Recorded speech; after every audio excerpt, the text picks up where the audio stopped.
रोम रोम भाइयों।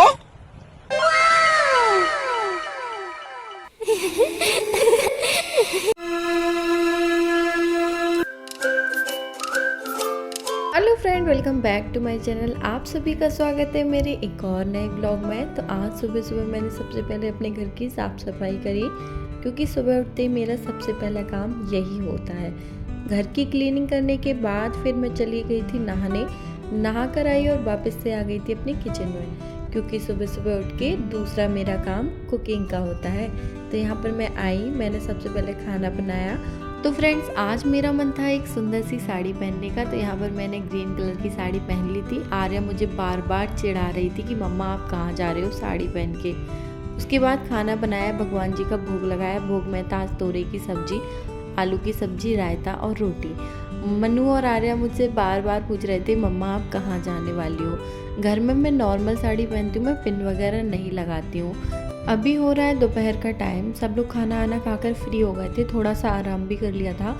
अभी मैं बनाने जा रही थी पापड़ और पोले बच्चों के लिए, क्योंकि छोटी सी चटर पटर के लिए सबसे अच्छा है पापड़ खाना। साथ आने के बाद पापड़ खाना इतना अच्छा भी नहीं लगता, इसलिए हम अभी ही शाम के समय या सुबह जब मन होता है तब पापड़ खा लेते हैं। अभी मैं बना रही हूँ आलू के पापड़, साथ में चिप्स, साबूदाना पापड़ और बच्चों के लिए पोले थे। यहाँ सारी चीज़ें मैं निकाल कर ले आई थी। और जैसे ही मैं किचन में आई, मैंने देखा कि गैस के नीचे तो छिपकली आराम कर रही हैं, जो वो रोज़ करती हैं।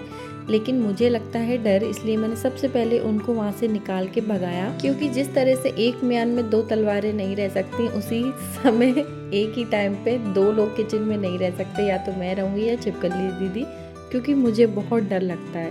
तो यहाँ पर उनके जाने के बाद मैंने पापड़ और पोले बनाना स्टार्ट कर दिए थे। वैसे तो आज मेरा मन कुछ तूफानी करने का था। मैं सोच रही थी कि आज मैं क्या करूँ, 2-3 दिन से मेरा मन नहीं था वीडियोस बनाने का, तो मैंने बिल्कुल भी नहीं बनाया। मेरा मन नहीं होता तब तक मैं वो कोई काम नहीं करती जो मुझे पसंद नहीं अलग ही है। लेवल का बंदा तो था। यहाँ पर मैंने फटाफट से पहले पोले बनाए, सबको दिए। हस्बैंड और बच्चों ने अच्छे से खा लिए थे।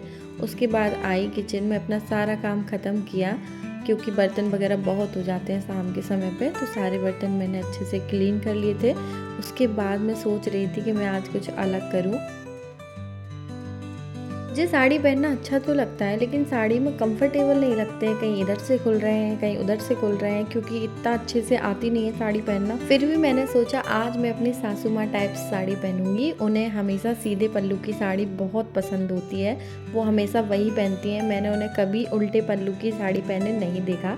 तो आज मैंने भी उनकी नकल कर ली थी और यहाँ पर मैंने पहन ली थी सीधे पल्लू की साड़ी। हालांकि मुझे अच्छे से ड्रेप करना नहीं आई, लेकिन फिर भी मैंने पहन ली थी। फिर मैंने सोचा साड़ी तो पहन ही ली है, तो कुछ थोड़ा सा टचअप भी कर लिया जाए, मेकअप भी कर लिया जाए। तो यहाँ पर सबसे पहले मैंने अपना मेकअप का पिटारा निकाला और मैं ढूंढने लगी कि क्या इजी पीजी सा मैं लगा लूँ। तो यहाँ पर सबसे पहले मुझे मिल गई थी मेरी सीसी क्रीम। जब आपको मेकअप करने का बिल्कुल मन ना हो तो आप सीसी क्रीम लगा लो। सीसी क्रीम ब्लेंड करने के बाद आप थोड़ा सा फेस पाउडर लगा लो, जिससे वो सेट हो जाए और आपको बिल्कुल भी पसीना नहीं आएगा। अभी मेरा सिंपल सा बेस तो कंप्लीट हो गया था, तो थोड़ा सा सोचा लिपस्टिक भी लगा लेती हूँ। यहाँ पर लिपस्टिक को ही मैं एज अ आई शेडो और ब्लश भी लगाने वाली हूँ, क्योंकि ये कलर मुझे बहुत पसंद है ब्लश में। तो यहाँ पर मेरी लिपस्टिक भी लग गई। एक चीज से 3 काम मेरे कंप्लीट हो चुके थे। अभी भारतीय नारी के श्रृंगार का सबसे इम्पोर्टेंट भाग है सिंदूर, वो मैंने लगा लिया था। तो यहाँ पर मेरी साड़ी भी रेडी थी और मेरा लुक भी रेडी था। आप लोग बताना कि कैसी लग रही है। फिर मैंने साड़ी का पल्ला लेकर सर पे देखा, जो बार बार खिसक रहा था, क्योंकि पता नहीं क्यों खिसक रहा था, मुझे खुद नहीं पता था, पर मुझे बहुत हंसी आ रही थी ये तरीके की साड़ी पहन के, पर अच्छा भी लग रहा था।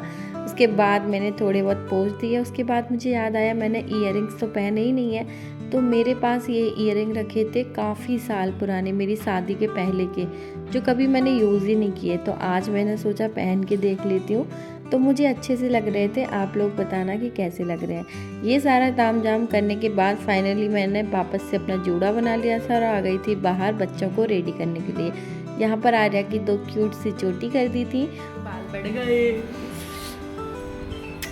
अभी 3 साल की हो गई। अभी बच्चों को रेडी कर दिया था, वो चले गए थे खेलने के लिए। उसके बाद मैं चली गई भोले बाबा का दीपक लगाने के लिए, क्योंकि शाम का समय हो गया था और सबसे ज़रूरी काम है भोलेनाथ की सेवा करना, जो मुझे बहुत पसंद है। और हर शाम को मैं उन्हें दीपक लगाती हूँ और मैं 5 से 6 बजे के बीच में हमेशा उन्हें दीपक लगाती हूँ। ऐसा बोलते हैं कि ये समय भोले बाबा के लिए सबसे अच्छा समय होता है। तो यहाँ पर मैंने दीपक लगा दिया था, उनसे पूजा प्रार्थना कर ली थी। उसके बाद बच्चे लोग तो अपने छत पे खेल रहे थे और मैं चली गई थी अंदर डिनर की तैयारी के लिए, क्योंकि खाने का समय होने वाला था। अभी सबसे पहले मैं यहाँ पर आटा लगाने की तैयारी कर रही हूँ, लेकिन मेरे से साड़ी संभल नहीं, साड़ी बार बार खिसक रही थी। तो मैंने पिन भी लगा ली, लेकिन पिन बार बार खिंच रही थी तो मुझे डर लग रहा था कि कहीं साड़ी फट ना जाए। तो यहाँ पर फटाफट से मैंने आटा लगाया। उसके बाद चली गई थी मैं चेंज करने के लिए, क्योंकि साड़ी ख़राब नहीं करनी थी मुझे। तो यहाँ पर मैंने चेंज करके वापस से अपने कंफर्टेबल जोन में आ गई थी। अभी मैं सारा खाना अच्छे से बना पाऊँगी। उसके बाद साड़ी को फोल्ड करके रख दिया था। अभी जब 4-5 दिन से मेरे व्लॉग नहीं आए तो कुछ लोगों ने पूछा दीदी व्लॉग क्यों नहीं आ रहे, इसलिए आज फाइनली मैंने एक व्लॉग डाला है। तो आज का व्लॉग आपको कैसा लगा कमेंट में बताना, लाइक शेयर कमेंट करना। अभी मैं तो फुल रिलैक्स हो गई हूँ। मिलती हूँ नेक्स्ट व्लॉग में, तब तक के लिए बाय।